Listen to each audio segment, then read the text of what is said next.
To the old lady who won't be a burden much longer, my daughter-in-law said, lifting her champagne glass with a smile so polished it almost looked kind. And that was the moment I realized my 70th birthday wasn't a celebration at all, but a farewell I had never agreed to. I sat there, fingers resting lightly on the white tablecloth, feeling the weight of every eye in the room shift toward me, some amused, some uncomfortable, but none surprised, as if this had been rehearsed long before I ever walked into that private dining room. The restaurant was one of those upscale places downtown, the kind with soft lighting, crystal glasses, and waiters who spoke in low, respectful tones, a place my late husband used to take me on anniversaries, back when a toast meant something warm, something sincere, not this carefully disguised humiliation wrapped in laughter. I smiled. Just a small, controlled curve of my lips, the kind that reveals nothing, because after 70 years, you learn that silence can say far more than outrage ever could. Across the table, my son Daniel let out a quiet chuckle, raising his glass a second too late, his eyes not quite meeting mine. And that told me everything I needed to know, not just about this moment, but about the months that had led up to it, the small changes I had noticed but chosen to ignore. Olivia lowered her glass with satisfaction, her hand resting casually on Daniel's arm, a subtle claim of control that no one else in the room seemed to question. And as the others resumed their conversations, I became background noise at my own birthday dinner, just another guest instead of the reason they were all there. The cake sat untouched at the center of the table, 70 candles replaced by a single elegant sparkler, flickering quietly, as if even it understood that this was not a moment worth celebrating. I glanced around the room, recognizing only a handful of faces, most of them Olivia's friends, people who smiled at me with polite distance, their expressions carrying the faint curiosity reserved for someone they had already judged without knowing. I had spent decades building a life, raising a son, supporting a husband, creating a home that once felt full of laughter and belonging, and yet here I was, reduced to a punchline in a toast that no one had the courage to question. Still, I said nothing. I picked up my glass, raised it slightly, and took a slow sip, letting the silence stretch just long enough to become uncomfortable before setting it back down with steady hands. Because what none of them knew, what Olivia certainly hadn't accounted for in her perfectly planned little performance, was that this wasn't the first time something hadn't felt right, and it wasn't even the first warning I had received. Just the night before, as I sat alone in my kitchen with a cup of tea gone cold, my phone had rung with a number I didn't recognize, and the voice on the other end had been careful, almost hesitant, as if choosing each word with precision. I hadn't understood it fully then, not yet, but I had understood enough to know that something important had been happening behind my back, something that turned a birthday toast into something far more dangerous than a cruel joke. And as I sat there now, listening to the faint clinking of glasses and the low hum of conversations that no longer included me, I realized that Olivia hadn't just raised a toast tonight. She had made a move, and the worst mistake she made was assuming I wouldn't see it for what it truly was. I did not react to the toast, not because I did not understand it, but because I understood it too well, and understanding has a way of quieting you when others expect a scene. The laughter around the table faded into something distant as my mind drifted back to the night before, to the soft hum of my kitchen refrigerator and the ticking of the old clock above the doorway, the same clock my husband had insisted on fixing himself even when the repairman said it was easier to replace. I had been sitting at the small wooden table, the one by the window, a cup of chamomile tea cooling between my hands, when my phone rang with a number I did not recognize. I almost let it go to voicemail. At my age, unknown calls rarely bring anything worth hearing.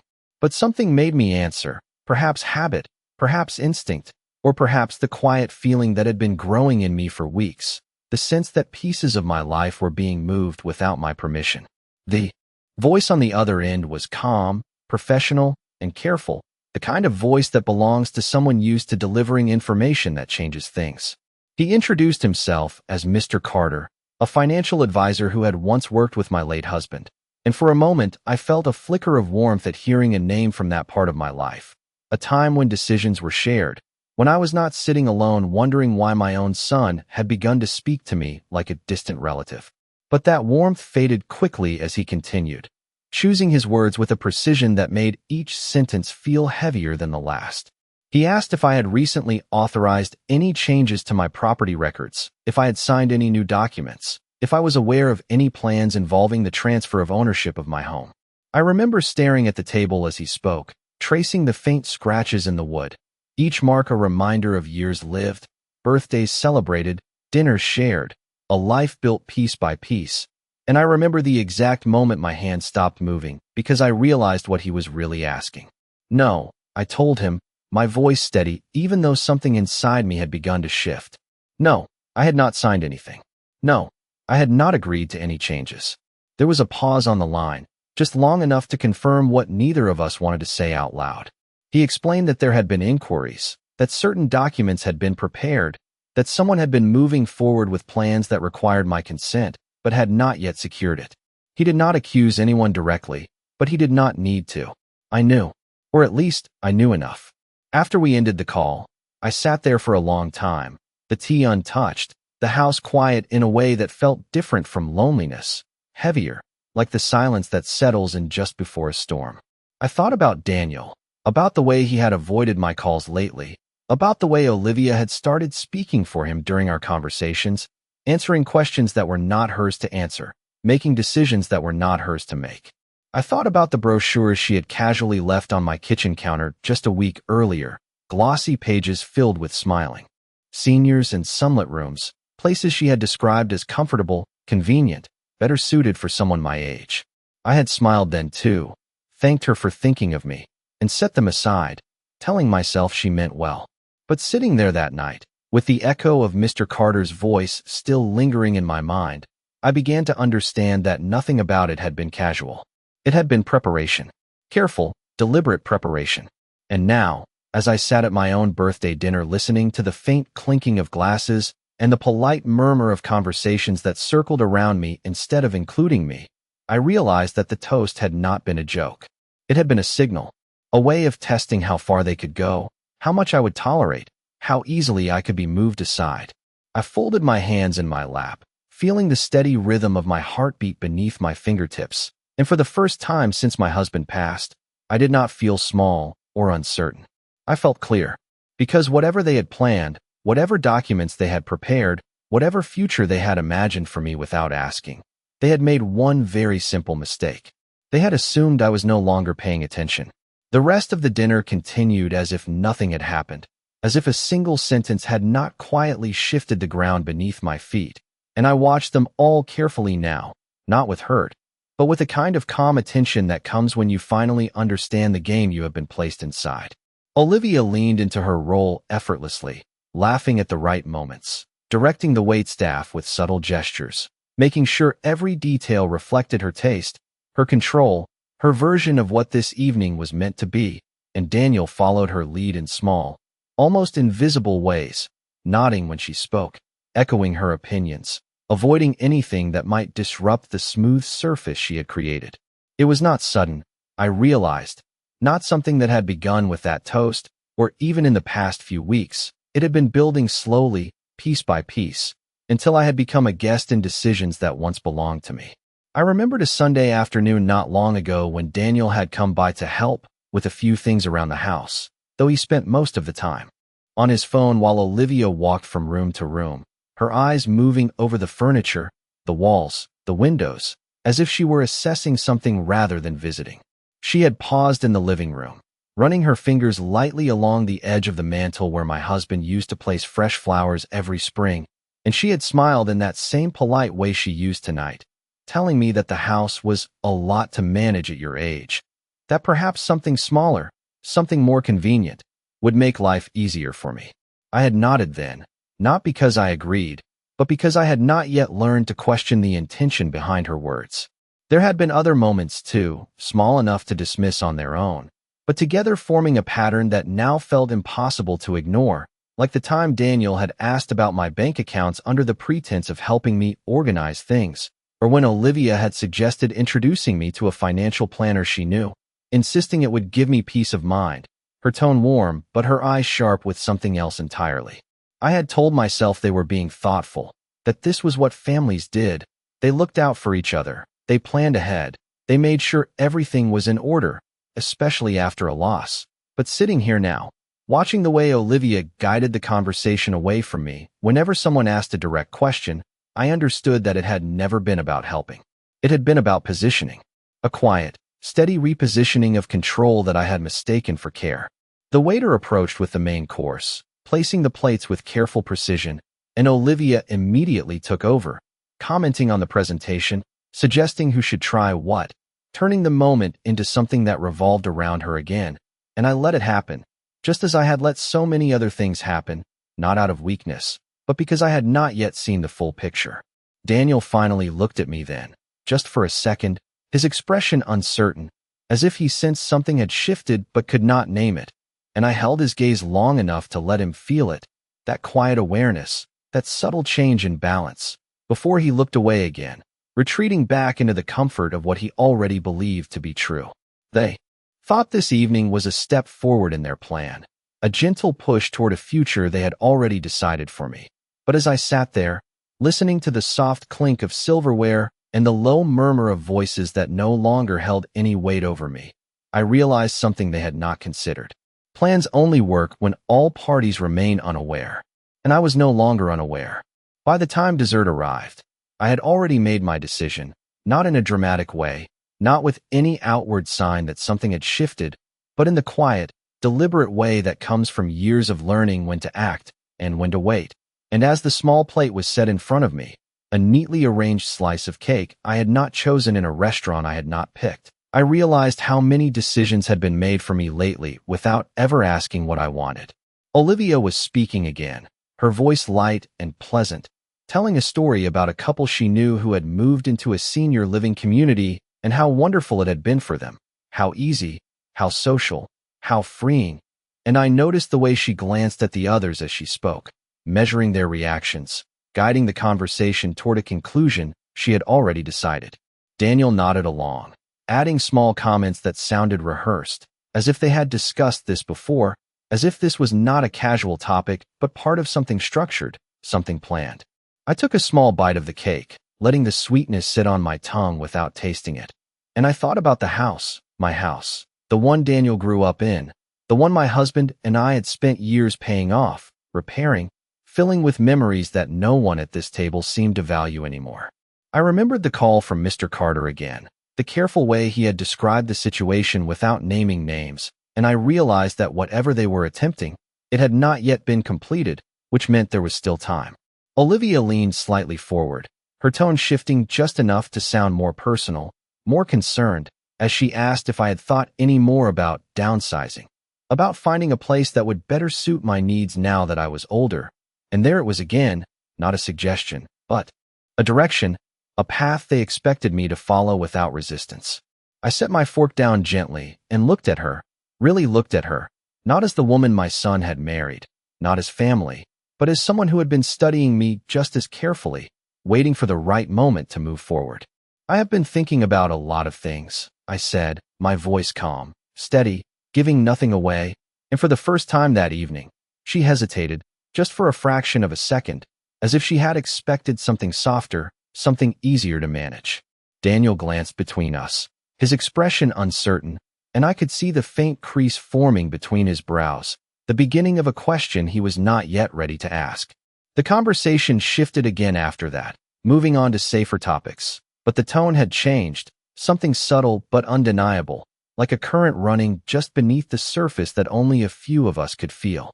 I leaned back slightly in my chair, folding my hands in my lap, and allowed myself to observe without participating, to listen without responding, to gather the small details that would matter later, because now that I understood what they were doing, I also understood that reacting too soon would only make things easier for them. They believed they were guiding me toward a decision, that they were slowly preparing me to accept a future they had chosen, but what they did not realize was that every word they spoke, every carefully placed suggestion, every look they exchanged was giving me exactly what I needed. Information. And information, when used correctly, has a way of changing outcomes. I glanced once more at Daniel, at the boy I had raised, the man who now sat across from me unable to meet my eyes for more than a second at a time, and I felt something settle inside me, not anger, not even sadness, but clarity. Because whatever happened next, whatever steps they thought they were taking, they were no longer ahead of me. Not anymore. When the dinner finally came to an end, there was no grand conclusion, no apology, no acknowledgement of what had been said earlier, only the soft scraping of chairs against the floor and the polite exchange of goodbyes, as if everything had gone exactly as planned, which, in a way, it had, just not in the way Olivia believed. Daniel offered to walk me to my car, his voice careful, almost rehearsed, and I agreed without hesitation, curious to see if there was anything left unsaid between us, or if he had already chosen his place so completely that even this small gesture meant nothing. The night air was cool as we stepped outside, the kind of quiet that usually brings comfort, but tonight it only sharpened the space between us, and for a few seconds we walked in silence, the sound of our footsteps the only thing filling it. "Mom," he started, his tone uncertain. "I hope you did not take Olivia's comment the wrong way. She was just trying to lighten the mood." I stopped beside my car and looked at him, really looked at him, at the man who could no longer recognize disrespect unless it came wrapped in something unmistakably harsh, and I realized how far he had drifted from the person I once knew. What exactly was the right way to take it? I asked quietly, not with anger, but with a calm that seemed to unsettle him more than any accusation could have. He shifted slightly, glancing away for a moment before forcing a small, uncomfortable smile. "You know how she is. She jokes sometimes. And we have been talking about what might be best for you going forward." There it was again, that phrase, what might be best, as if my life had become a problem to be managed, a situation to be resolved by people who had already decided the outcome. I nodded slowly, as if considering his words, giving him exactly what he expected, a mother who listened, who trusted, who did not question too much, and then I reached for my car door, but paused just long enough to say, "I think it is time I start making some decisions for myself as well." He looked at me then, confusion flickering across his face, but before he could respond, I opened the door and got inside, ending the conversation on my terms for the first time in a very long while. The drive home was quiet, the city lights passing by in a steady rhythm, and I found myself noticing things I had not paid attention to in years, the way certain streets had changed, the new buildings were old. Ones used to stand. The subtle reminder that time moves forward whether you are ready for it or not. When I pulled into my driveway, I sat in the car for a moment, looking at the house in front of me, the porch light casting a familiar glow, the same glow that had welcomed my husband home every evening for decades, and I felt something settle deep inside me, something steady and unshakable. I stepped inside, locking the door behind me with a quiet click that seemed louder than usual, and walked through each room slowly, not out of nostalgia, but out of awareness, seeing everything not just as it had been, but as it was, as something still mine, still under my control, no matter what plans had been made without my consent. I moved to the kitchen and picked up the brochures Olivia had left behind, flipping through the glossy pages with new eyes, noticing the language, the promises, the subtle ways they framed relocation as something inevitable, something sensible, something already decided, and I set them down carefully, no longer as suggestions, but as evidence. Then I reached for my phone and scrolled to the number from the night before, the one that had interrupted my quiet evening and changed the direction of everything that followed, and without hesitation this time, I pressed call. When Mr. Carter answered, his voice just as measured as before, I did not waste time with pleasantries. "I would like to understand exactly what has been filed and what has not," I said, my tone calm but firm. And there was a brief pause on the other end, the kind that comes when someone realizes they are no longer speaking to a person in the dark. "Of course," he replied, his voice shifting slightly, acknowledging the change. And as I stood there in my kitchen, the same kitchen where I had spent years cooking meals, hosting gatherings, building a life that others now seemed so eager to rearrange, I knew that whatever came next, it would not be decided without me. Mr. Carter did not rush his explanation, and I appreciated that, because what he was about to say required more than a quick answer. It required attention, and for the first time in a long while, I gave it fully. He explained that there had been preliminary documents drafted, not filed, but prepared, outlining a transfer of certain decision-making authorities related to my property and financial oversight, the kind of documents typically used when someone is transitioning into assisted living or requiring long-term care management. The words were clinical, neutral, but the implication beneath them was anything but. Someone had been planning not just where I would live, but how much control I would retain over my own life once I got there. I leaned against the kitchen counter, my fingers resting lightly against the cool surface, grounding myself in something steady as he continued. The documents, he said, required my signature to become valid, but there had also been inquiries about valuation, about potential timelines, about options that suggested movement was expected sooner rather than later. I closed my eyes for a brief moment, not out of weakness, but to organize the information, to place each piece where it belonged, because this was no longer about suspicion. This was structure, a plan with steps, with sequence, with intention. And who initiated these inquiries? I asked, my voice even, not sharp, not emotional, just precise. There was a pause, a careful one, the kind that comes when discretion meets responsibility, but then he answered in the only way that mattered. They came through someone representing your son's household. That was enough. I did not need names. I did not need confirmation. I already knew. I thanked him, not because I felt gratitude in that moment, but because clarity deserves acknowledgement, and after we ended the call, I remained where I was, standing in the quiet kitchen, listening to the faint hum of the house that had once been filled with voices that belonged to me. I walked slowly to the window, looking out at the yard my husband had insisted on maintaining himself, even in his later years, saying it kept him strong, kept him useful, and I remembered the way he used to tell Daniel that a home was not just a place you lived in, it was a responsibility you honored. Somewhere along the way, that lesson had been rewritten. I turned back toward the table and pulled out a chair, sitting down with a sense of purpose that had been absent for too long, and I began to think, not about what had been done, but about what could still be done. Because the most important detail Mr. Carter had given me was not what they had planned, it was what they had not yet completed. Nothing had been finalized. Nothing had been signed, which meant nothing had been taken. Not yet. I reached for a notepad from the drawer and a pen, simple things, ordinary things, but in that moment they felt like tools, and I began to write. Not long explanations, not emotional reflections, just names, dates, questions, steps, the outline of something that would no longer be reactive but deliberate. If they had created a plan, then so would I. Only mine would not rely on assumption or silence. Mine would rely on timing. I thought about Daniel, about the hesitation I had seen in his eyes earlier, the uncertainty he was trying to ignore, and I understood that he was not leading this. He was following it, guided by someone who had already decided what was best without ever asking the person it affected most. That did not excuse him, but it explained enough for me to know where the real influence lay. Olivia had underestimated something subtle but critical. She believed that control came from acting first, from setting the narrative, from moving pieces before anyone else noticed. But control, real control, comes from understanding the full board before you make your move. I placed the pen down and looked at the list I had started, the beginning of something that felt steady, measured, and entirely my own.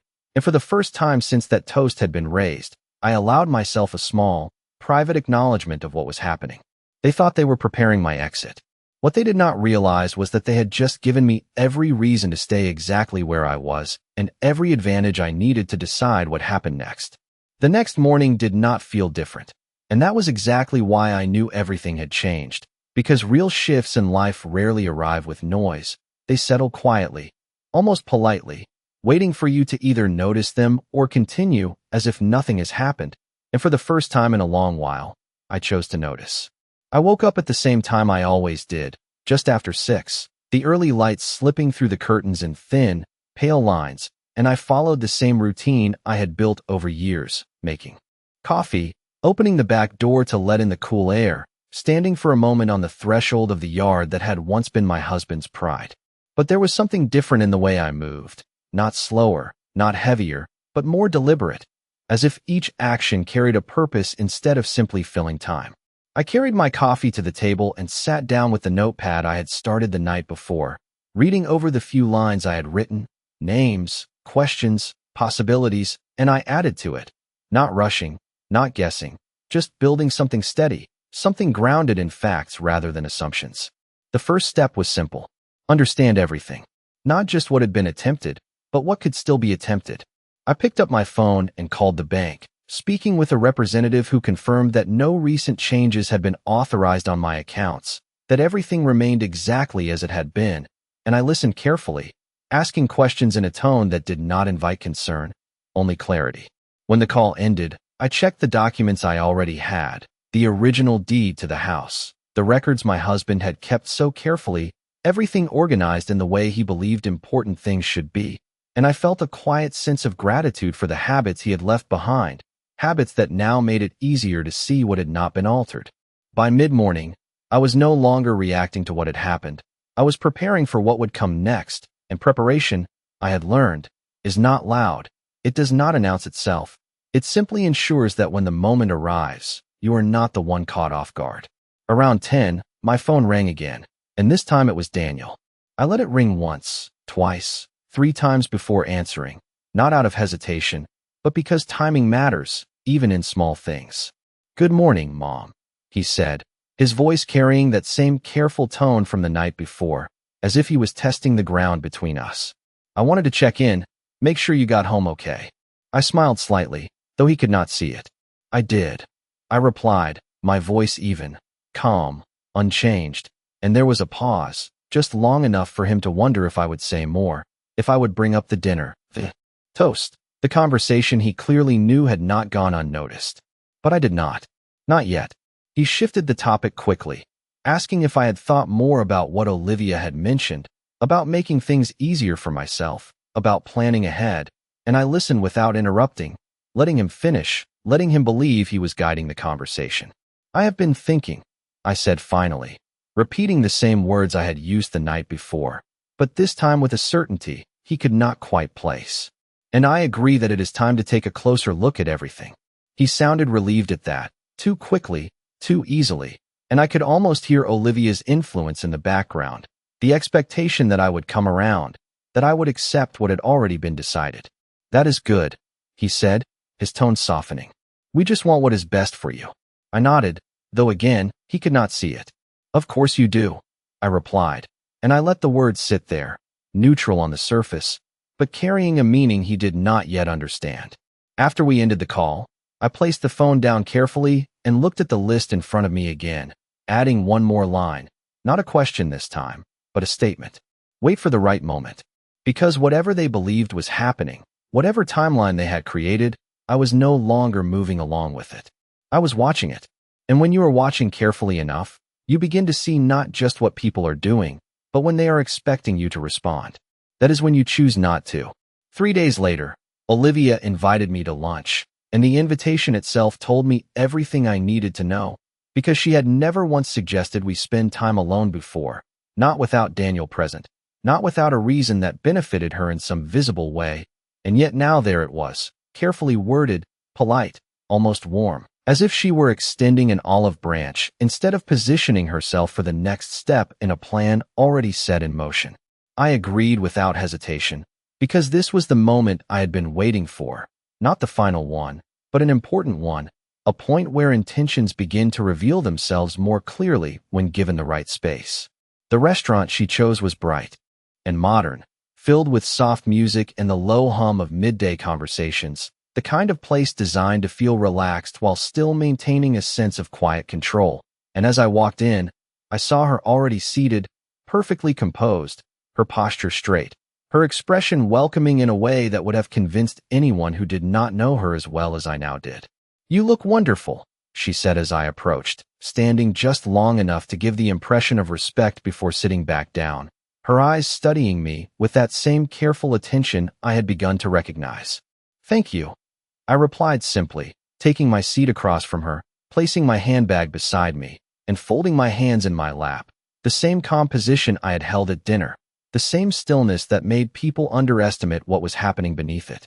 For a few minutes, we spoke about ordinary things, the weather, a recent article she had read, a neighbor who had moved away, nothing of substance, nothing that mattered, but I knew better than to interrupt the process, because people like Olivia prefer to ease into what they want, to create a sense of comfort before introducing something that might otherwise feel too direct. The waiter came and went, our orders placed with minimal discussion, and as soon as he stepped away, the shift happened, subtle but unmistakable. Olivia leaned forward slightly, her tone softening, her voice lowering just enough to create the illusion of intimacy. I have been thinking a lot about you, she began, her words measured, her expression carefully arranged to reflect concern rather than control, and about what would make things easier, safer, more comfortable for you moving forward. I nodded once, not encouraging, not resisting, simply allowing her to continue, because this was not a conversation I needed to lead. Daniel and I have been looking into some options, she said, choosing each word with precision. Places that offer support, community, peace of mind. You would not have to worry about maintaining the house or managing everything on your own. It would be a transition, yes, but a positive one. I let a small silence settle between us before responding, just long enough to make her wonder how I would react, and then I said, "That sounds like a very thorough plan." Her eyes flickered for a fraction of a second, not expecting agreement so easily, and I could see her recalculating, adjusting, trying to determine whether this meant compliance or something else. "We just want what is best for you," she added quickly, reinforcing the narrative she had built, the one that framed this entire situation as care rather than control. I reached for my glass of water and took a slow sip, setting it back down with steady hands before meeting her gaze directly. "And what exactly happens to the house in this plan?" I asked, my tone calm, almost curious, as if the question had just occurred to me, but the effect was immediate. She paused, just briefly, but enough to confirm what I already knew. "Well," she said, smoothing her expression, "that is something we would help you manage. It would not make sense to keep it if you are not living there." Of course it would not. Not in the version of the future she had already decided. I nodded again, as if considering her answer, as if weighing the options she had presented, and then I offered her the smallest, most controlled smile. "I see," I said quietly, and I let those words carry exactly as much meaning as they needed to, no more, no less. Because what Olivia did not realize, as she continued to outline a future that sounded increasingly organized, increasingly inevitable, was that she was no longer persuading me. She was confirming everything I needed to know. And confirmation, when you are paying attention, is far more valuable than any argument. By the time I left that lunch, there was nothing left for me to question, nothing left to wonder about, because Olivia had given me exactly what she intended to hide, not through force, not through confrontation, but through confidence, the kind that comes from believing you are already in control. I drove home slowly, not because I was uncertain, but because I was thinking, aligning everything I had seen, everything I had heard, into something complete, something that no longer relied on assumption. When I pulled into my driveway, the house stood exactly as it always had, quiet, steady, unchanged, and for a moment I sat in the car and simply looked at it, not with nostalgia, but with clarity, understanding now that what they saw as an asset to be managed was, to me, something far more permanent, something that did not shift just because someone else had decided it should. Inside, the air felt still, familiar, and I walked through each room again, not searching, not remembering, but confirming, reminding myself that nothing had been taken, nothing had been altered, everything still exactly where it belonged.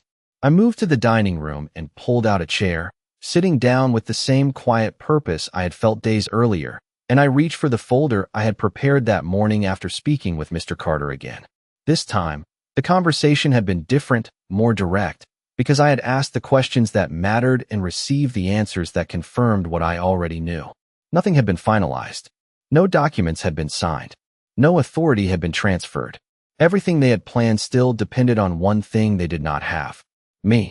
I opened the folder slowly, reviewing the documents inside, updated records, confirmations, and one additional paper that had not been there before, one that reflected a decision I had made not out of emotion, but out of understanding.